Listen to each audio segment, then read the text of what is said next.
Good morning, everybody. Welcome to Sales Chatter. It's Friday Fun Day, but we got something in store for you this morning. So this is Sales Chatter, the logistics podcast, where we aim to help 10,000 reps hit a million GP. I'm your co-host, the logistics monk, Ryan Mohammed, and with me is my man, my co-host, the Bodacious Cowboy, president and CEO of RGTX Logistics Solutions, Jeff Dickinson. How you doing this morning, brother? Awesome, man. What a week we had so far, right? I mean, from Monday to now, great conversations. I am so stoked to talk to our guest. So let's get into this right now. Let's do it. Welcome to the HPLS podcast. Live, relevant, and high performance information, conversations, and education weekly.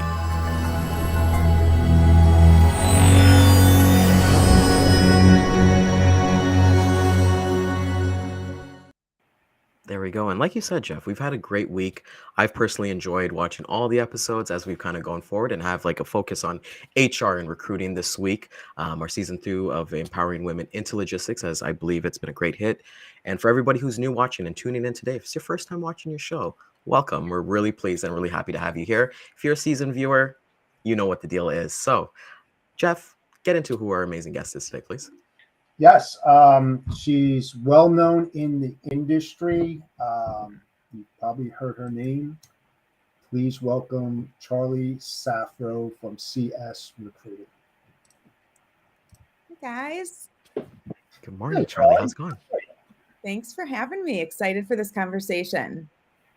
As well as us. I mean, we've had such a great week, Charlie, talking about empowering women into logistics. And, tell people about yourself, the ones who don't know who Charlie Saffro is. Sure. So I'm Charlie Saffro, and I am the president and founder of a third-party recruiting firm called CS Recruiting. We specialize exclusively in this industry. So we work on positions within logistics, transportation, supply chain. We work on roles at the executive level, management, everything in between, and we work all over the country. So we've got about 40 people on our team, mostly in Chicago, and we're working with 3PLs, asset providers, shippers, tech companies.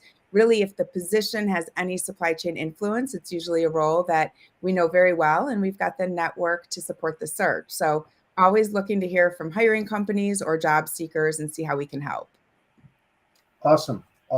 And I know that you're extremely busy, so I really appreciate you taking the time out of your day to spend a half an hour or so with us this morning.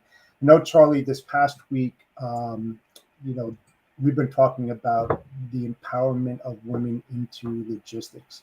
And since the Title VII of the Civil Rights Act of 1964, we've moved quite a bit. Have we gotten to where we need to be? I would say we're moving in the right direction, but where we are today, where we need to be, and how we're going to get there is a whole new thing that needs to be discussed, because I did some analysis. 1 in 4 women in the C-level positions, that's 25%. And then 1 out of 20 women in color, or 5%, are in those C-levels. Shameful. Yeah. Really. Is that just specific in our industry or across all industries? Across all industries. Women in those C-level positions. And I really, that kind of hit me, because I've been an advocate for women, not just in logistics, but in all businesses. And what I've seen over the years, it's really not where it needs to be. I mean, there's a lot of chatter, a lot of talk about the subject, but still we're way below where we need to be, not just in the positions, but when you take into accountability of salary and making it equal for both men and women. It's still not there. I mean, I'd love to get your thoughts on that, because I know you deal with a lot of people in the industry, and I'm very interested in your take. Yeah, I mean, I have been recruiting in this industry about 15 years, but have owned and operated CS Recruiting for the last 12. And I always think back to the first maybe 2-3 years that I was doing this independently, attending industry conferences, the TIA, CSCMP, And there's always, a women's lunch or something to gather women at these shows. In the first couple years, I may be exaggerating, but I'm going to say there were like somewhere less than 20 people. And you get to know those women and you connect, and then you continue to go to these shows year over year, and you start to see that female audience grow. So just thinking last year when we kind of all returned from the pandemic, I was at the TIA women's lunch and there was a roundtable discussion. And I'm going to say there were 250 in the room, which is a huge improvement. So we're moving in the right direction. But what's interesting is the stats you shared, Jeff, on leadership and women in leadership are almost identical to the stats around women in our industry. So right now, there's about 25% of our entire industry's talent pool is women. And I agree, it's not enough. We've come a long way. It's definitely climbed over the years, but I know we can do more and I know we can do better. And a big part of that is just creating interest and awareness for all the exciting opportunities. Yeah, I agree. When you talk to a lot of directors of HRs in these companies, you try to figure out what their needs are, what they're looking for. What do you think that they're lacking that prevents women to get to those higher levels or even get them into a company? Because in most companies, when you take that 1 in 4 statistic, it's very concerning to me. I've hired a ton of women in my past, and they were great. They're highly intelligent, probably more intelligent than us guys. The empathy.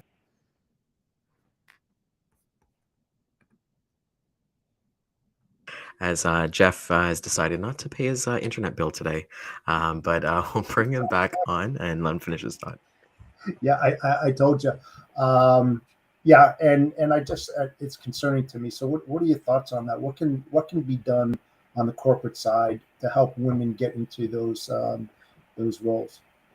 Yeah, I think the first and probably most important, and also probably the easiest initiative, is just, again, creating awareness, giving women an opportunity to share their stories.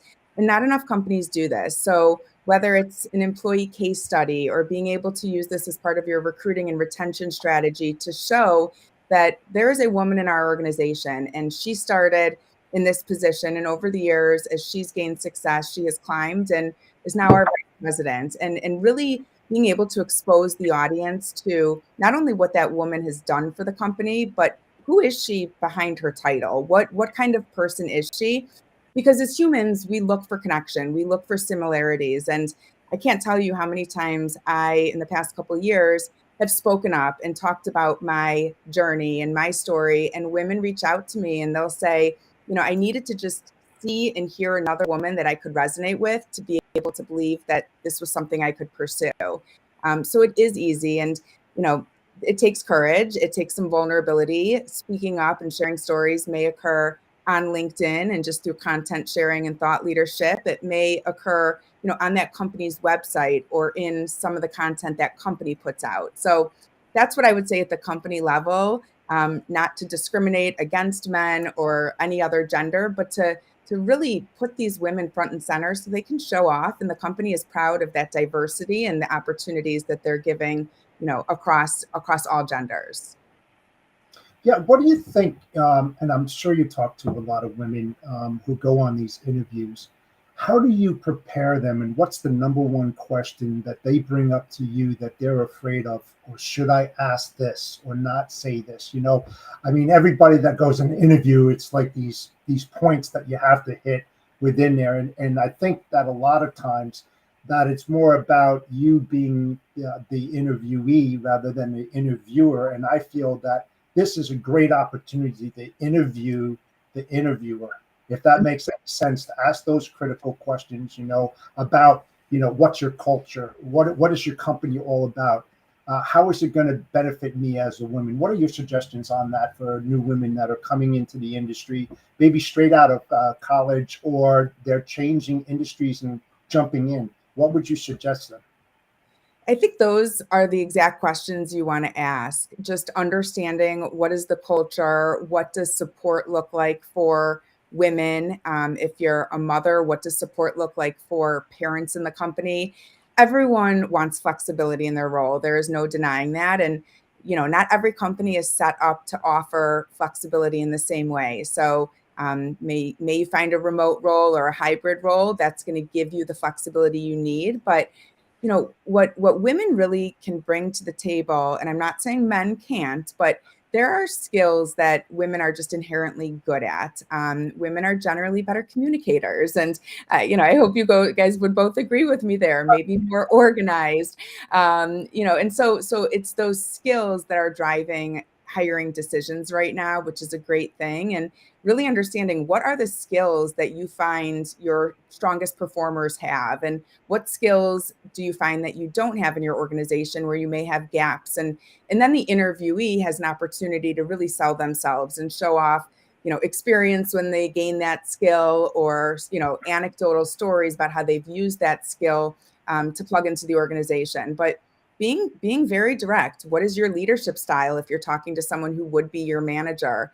And just understanding the culture. And culture is a very hard thing to talk about because it's a vibe, it's a feeling. It's not necessarily something you can put on paper. So digging deeper than that, how do you engage your employees? How do you encourage employees to connect both in and out of the workday? Really getting into those questions around what is important to you within a culture. Yeah, that makes a lot of sense. Now, how about the feedback that you get from sending these women in for these interviews? What kind of feedback are you getting? Because it's like after the interview, you want to talk to your candidate, you want to find out what happens. I mean, that's what really happens, right? So what are the main concerns that they bring to your attention that you use to help other candidates who come to you to get placed? We don't hear a lot of like discrimination complaints or concerns, which is good. If anything, I think that companies want to attract women, and when they get a female candidate in front of them, it's a pleasure for them to have that opportunity to consider someone who may add to their diverse hiring pool. But I think again, it just comes down to women being able to really play up these skill sets that they bring. And one of the best skills that belongs in a company and in the workplace is empathy. And over the years, as a woman myself, I always thought that empathy was frowned upon. And if I put it out there that I'm an empathetic person, whether I made that statement or I had an action that showed that I cared about others and that I take the time to put myself in their shoes and have that compassion, that it was a weakness. And we are in such a male-dominated industry. So I always thought the more emotion I showed, the more I'd be run over, or it would look like I wasn't strong enough to handle these conversations. And I've changed my style a lot in the last 3 years. I am putting myself out there the way I am. I'm not a super emotional or sensitive person, but I am very empathetic. I'm very compassionate. And I don't want to work for a company that wouldn't appreciate that. So really being able to play that up and say, I'm not saying that the men in this company don't bring the empathy, but sometimes empathy can really take the relationship in a better direction. What I have found is that the more emotion I show and the more compassion I show in a conversation, even if it's me and five men talking, you kind of get them to loosen up. You kind of get them to realize that there's more to hiring than just filling the spot with a warm body, and really thinking about, how are others going to feel? How is, this decision going to affect not only our employees and our culture, but our processes and our service offering or our product? So that would be my advice to employers, but also interviewees, is don't be afraid to play up whatever soft skills you bring that make you the human you are, even if you feel that they may be frowned upon. It's up to you to turn them into an advantage. Yeah, I absolutely believe in that. I think empathy is a critical part of the industry that is really lacking on both sides, because they're afraid to speak up. Yes. To say to speak their mind, sort of speaking, right?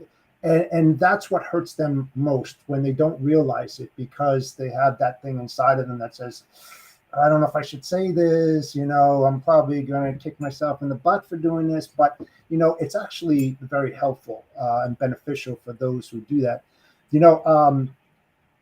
When I use a poster child, I hate to use that word, but I've known this person for a very long time. I met her 28 years ago, and that's Shelley Simpson. I use Mhm. her as a poster child. She was a CSR at JB Hunt, moved through the ranks all the way up to the top, and now she's the president of the company. And I say that when I speak to women, that there's so many opportunities for you.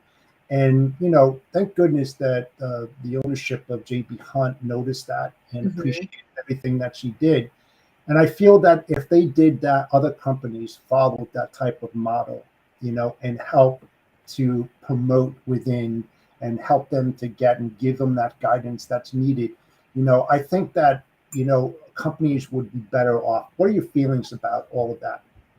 I mean, I think Shelley Simpson is a pioneer for what she's doing. She is speaking up. She is sharing her story. She is humble and not afraid to talk about where she started and all the roles she's had. And she's been in trucks with drivers. She's been on a distribution floor. She knows what it takes and she knows the people and connects with them. And I think one of the more powerful things that she does is she posts a lot of pictures. So she is showing sometimes she is the only woman in a room. Sometimes she's wearing, a beautiful suit, but then she has on a hard hat because she's standing at the terminal watching trucks get loaded. And I think those are the things that people need to see is behind the scenes that women can do this and they can do it their own way. So I love everything she's doing. And I agree, like huge kudos to her, but huge kudos to JB Hunt also for recognizing that there's a story there. And Yeah. it's not just to put their CEO out there. The story goes so much further to not only attract more talent, and then also to retain the women in their organization now and the future women that they're attracting through messages like this. Yes, and you've heard her speak before, so have I. And we talk about the empathy, and you can hear that in the Mhm. way that she presents herself, her business, her model, and everything. She does have that soft side, if you will. I mean, she is a hard-nosed person, attention to detail, and wants to do what's right for the company as well as women in the industry. But she has that soft side that you can definitely hear and feel it from her. And that's why it's so important. That's why I used her as an example and how she goes about it. And that's why I say it's so beneficial for the other women that are in that position that might have that opportunity to move up. But these are the type of things that they need to do in order to get there. Ryan, what are your feelings about that? What kind of questions do you have? Yeah, of course, I got tons. So first and foremost, love all the answers here. It's very very beneficial. Like I think we had a question from the audience, and you unknowledgeably answered it, so it was perfect, Charlie. What I want to get to is that when I was kind of doing my research on your background and learning that hey, you took like the advertising marketing route in school, and then you left, and I believe like you were pregnant with your first child, I believe, and then you're like, okay, let's try logistics, let's see what's going on there, and then you hired your husband as your first employee, right? So, in that mindset for there. How did you balance like your work life in terms of let's say you're on Zoom 98% of the day, and then you got a child who's sick, and then you got to kind of juggle those mom responsibilities. What your advice would be for somebody like that?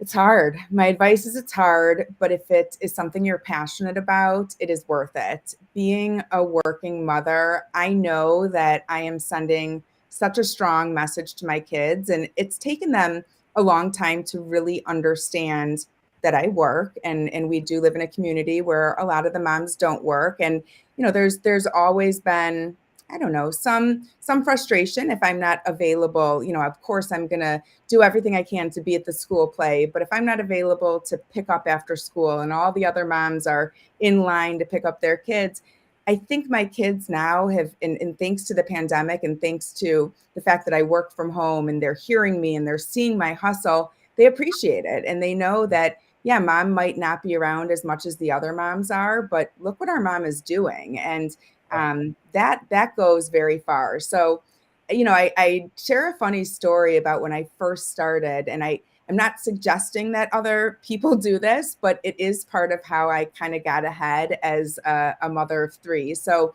I really started this business just before I had my third son, and it started to take off when he was just an infant. And that was around the time I had put myself on LinkedIn, and LinkedIn was really starting to get some traction.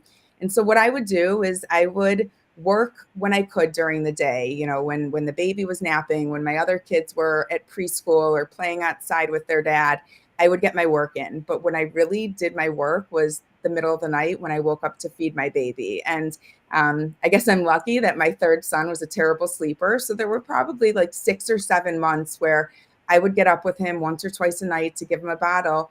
And I sat there on LinkedIn and I would just connect and network and send messages. And it got to the point where in that period of time, I started getting messages from LinkedIn security, and they would say, you know, there's some fraudulent activity on your account. You must be a bot because there's no way that you are sending, you know, connection messages at 11 a.m. and then at 3 a.m. And I was like, no, it's me. I'm just, you know, working a funky schedule these days. And so that's what moms have to do is you look at every moment. And I'm not saying you always have to be on and always have to be going, but I have no shame taking a call in the middle of Target. I have no shame telling someone if they call me and I've got 6 kids in my car for a carpool, like I can chat, but you might hear something in the background. So heads up. And again, I think the pandemic started to normalize some of that stuff for us. Like we work where we can, when we can, and everyone's doing what works for them. So that's what I encourage is just, you know, looking at your time holistically and figuring out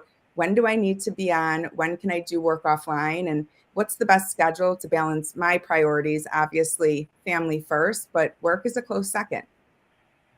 That's amazing. I love that. That is such a great, and you set up that foundation because you're doing amazing things on CS Recruiting that I keep seeing and following, like your retreats and treating your employees. Like the vibe that I kind of get from your company is that everyone's really like family. And like you said earlier in the conversation, that culture is something you can't write down on paper. It's a feeling. Right. So to see everybody kind of post about it and see like I think you guys took like a sabbatical, like for like whatever it was, to kind of build up your employees. What conversations do you have with the females in your company for them looking at leadership roles, whether it be within CS Recruiting or maybe it's somewhere else?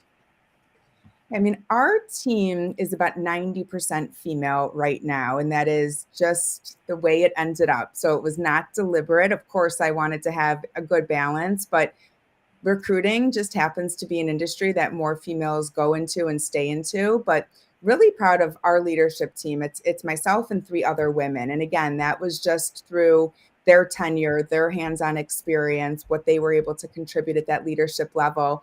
What we're seeing now, it's a touchy subject, but we are starting to hear from clients that they really want to hire women, and that is great news.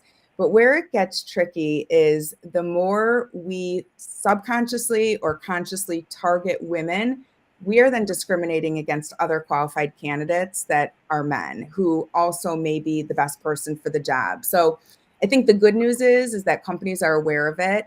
I also think a lot of the clients we work with genuinely want women in their organization, not to fill a quota, but they want what a woman can bring. They want that point of view. Maybe they want that empathy.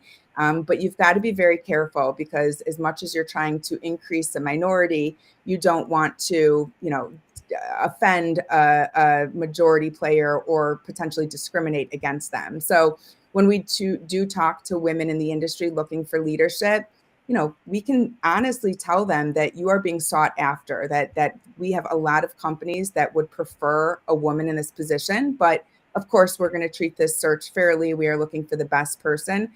But I honestly would think women have a little bit of an advantage today. Yeah, that is true.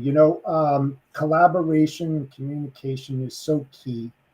I'd love to find out when you went on your sabbatical, you went to Cabo, right? We did a company retreat we went to Cabo last year. We went to Cancun this past 2 weeks ago. What do when you have this retreat, what do you discuss that's so beneficial to your company, to your employees, that makes them rise to another level? I mean, and the reason why I'm asking this, Charlie, is that maybe I'm going to say not maybe, but there's a lot of corporations that don't take that into consideration to boost up their employees, to make them have that feel good, feeling. But you do. So tell us about that retreat and what you discuss to help them grow. It is a very simple answer, And the answer is we just let them be themselves and we don't have an agenda. So last year when we took our first retreat, it was no work. I mean, we are not renting a conference room and doing PowerPoint presentations. It was, we are coming together really to bond, to connect, to get to know each other. But our first year, we had a lot of organized activities, think like Olympic beach games and scavenger hunts. And we started the weekend strong with some of those fun team games. And what we realized maybe the first half day is that people just wanted to hang out. And that is how we position our retreat. It's a reward for the work that's been done. It's an opportunity to reset, recharge, reconnect. And it's also a way to kind of pump people up for what's ahead. And so when we organized all these activities, not that anyone was resistant to it, but we actually found that the minute we decided, like, let's just go with the flow and have an organic weekend, that's when the connections started to happen. And this year, when we went to Cabo a few weeks ago, it was exactly that. I mean, there are no laptops allowed. If you want to bring your laptop to watch a movie on the plane, or if you choose to catch up on your email on the plane, that's fine. But I never saw a laptop in Mexico, which is the goal. And we truly just want people to show up as themselves and be authentic and be their human person and come to the retreat as who they are. And what's amazing is, yes, we are fostering connectivity, and it's important for our leadership team to be able to connect with each person. I know so much more about everyone on my team just because we had an opportunity to spend a relaxful, non-stressful weekend together. But what's even cooler is I will go on Instagram and scroll, and naturally, I'm following a lot of my employees, and I will see that 3-4 of our employees had brunch on Sunday, or a group of employees got together for someone's birthday on Tuesday night and posted. And that to me is the ROI that I can't measure, but I can say, okay, it's effective. What we are doing to connect our people, the fact that they are choosing to spend time together outside of work, that they're choosing to be friends, it makes a lot of sense, because at the end of the day, we are hiring people who align with our values. We are hiring diverse people, but if we have a common denominator, we all care about the same purpose. And that's what brings these people together, from a personal standpoint. So when you connect personally, then you want to win together. You want to support each other professionally. You understand each other. You know what's behind the scenes. So I'm a big advocate of the retreats. And I feel like it took us a year to really figure it out. But no structure has been the best way for people to just come as themselves. Yeah, no, I definitely agree, and I feel strongly that a lot of other corporations out there should do it. I mean, I see it on LinkedIn, not seldomly. I mean, not that often, and I do believe that they should be doing that. Like a long time ago, they used to do outbound or something like that, where they would bring and make sure that they forced their employees to work with each other, climbing ropes or something, that they couldn't do it with each other, to help build that camaraderie, that friendship and all of that. So that's awesome. I'm with you on that, and I just feel that a lot of other corporations should do the same thing. So Yeah. with that said, I thank you so much for spending a little bit of your time with us today. I thought the conversation was great. Appreciate the audience and their comments as well. I think that I know that you're a point of contact for women out there who want to learn. You said a lot of important things out there. I hope that they absorbed all that, and that when they do go looking for a position, that they reach out, to all of our recruiters this week, and even yourself today, because you're all on the same page. You all want to help women. And I just appreciate you being the last guest of this week in the recruiting side of this month-long discussion on empowerment of women in the logistics industry. So thank you so much, Charlie. I appreciate it. It is my pleasure. Thank you for making this an initiative and something that is of importance, because it's a community effort. So I love what you're doing. Thank you. Yeah. I appreciate that. Yeah, good. Thank you again. If someone wants to get in contact with you, with somebody, yourself, Charlie, or somebody on your team looking for guidance or anything like that, what's the best way that they can get a hold of you? you will find us on LinkedIn. I don't think you can miss us. Between the posts I put out there and what my team shares, you can check out our company page, CS Recruiting, or come to my personal profile, connect, and I'd love to engage. Again, whether you're hiring or looking for an opportunity, if you love this industry, that's what we do. That's awesome. And any upcoming expos or any kind of trade shows you got planned for the year that someone can meet you in person? I'm going to be at the TPM, a maritime conference, Sunday through Tuesday or Wednesday of next week. And then I will be at the TIA in April and some other conferences when we get into the fall. So if you see me there, please come say hello. Awesome. So want to thank everybody, especially Charlie, for coming out this morning. If you found value in this, please like, comment, just to show us a little support. We are Sales Chatter. We go live every day at 11 a.m. Next week, we got some amazing guests as we go into the carrier aspect of it. So we've got Centurion Trucking on Monday. We got Trucking Pros on Tuesday. And on Thursday, we've got Cargo Margo from NFI Industries. So we got jam-packed, like I said. Subscribe to our channel. Catch us on the replay at 2 and 4 p.m. Eastern Time. LinkedIn, Facebook, YouTube, and Twitter. And have an amazing weekend. Jeff, take us out, brother. Yeah, thanks again, everybody, for joining us. Thanks again, Charlie, for joining us as well.